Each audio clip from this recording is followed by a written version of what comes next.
Hello. Hello. Hello. Yeah, you sit there.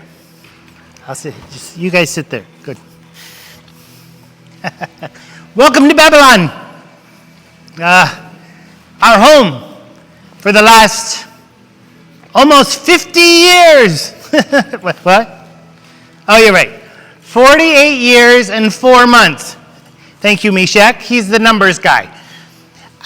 We came here as very young men. 15, 16, 16, 17. I'm the elder.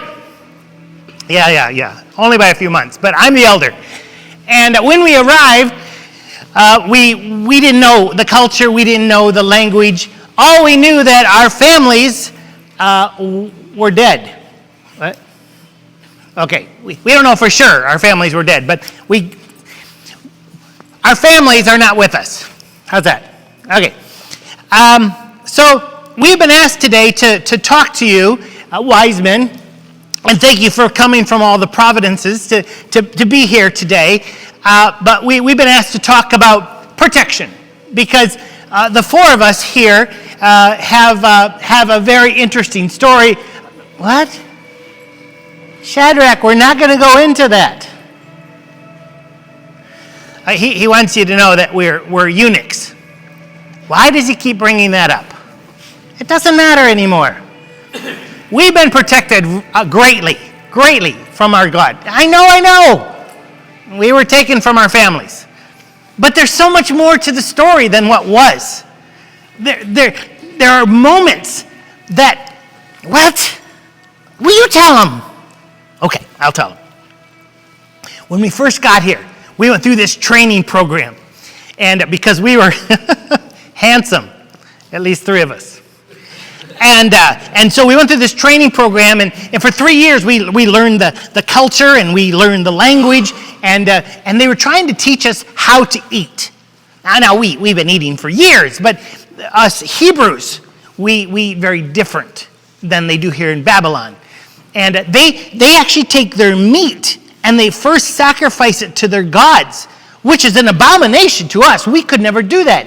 And then they drink their wines and have moments that we would not participate in. So we said to the guard, please just bring us some vegetables. We were protecting who God had created us to be. And he said, oh, no, he can't do that. He'd lose his head. We said, wait. Our God is bigger. He can keep your head on.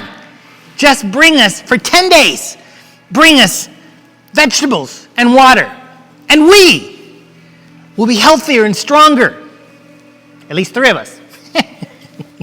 Then the rest of the new ones that have come in. How about that? And we did that.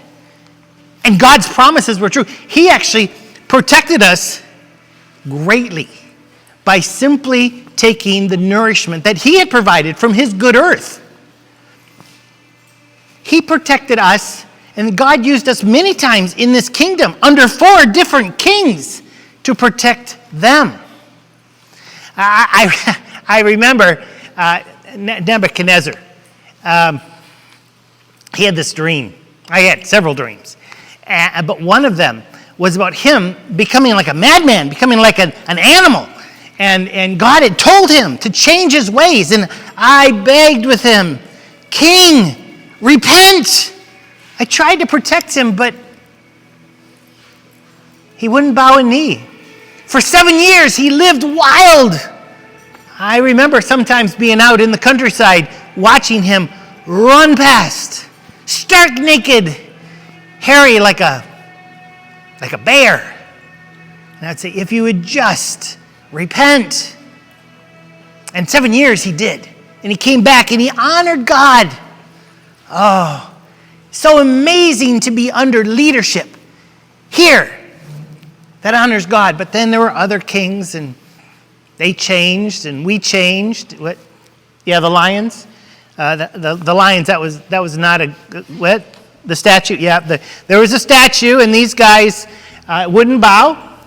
God protected them. They went into the fire. I don't know if you've ever seen a really big fire, a really hot fire. Probably not. But what these guys did is they created this fire 7 times hotter than a normal fire. It'd be like huge. And these guys, not me, I was in the Citadel of Susa. That's where I stayed. These guys were thrown in the fire. You want to tell about it? Go ahead. No? Okay.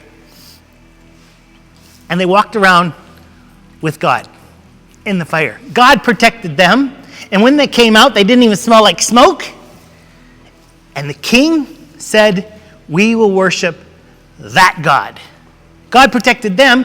And then in turn, we were able to protect them from a God who just wanted to love them and not punish them. And then there was the lions. I prayed because I always prayed. And in the lion's den, God protected me. And the king, again, turned to God. It's interesting, wise men. Sometimes we think we have power. We don't have power. But we do have a God who protects us. And then we have the ability. What? Yeah, I'll get there. We have the ability to protect others. The power we have is the power to protect. Whether it's in the lion's den or in the fire or from a God who is just. Our role. It's like those times, you've seen it, when the king comes into the city and everyone lines up and we march through behind the king. We don't go wandering off into the crowd. We stay walking behind the king because there is protection and there's the boundaries. And we simply move where God tells us to move. That's what I think you all men, wise men of the kingdom, that's what you need to learn. Wisdom says you follow the king, he'll protect you, and then you can protect everyone else. Thank you. May you reign with great wisdom.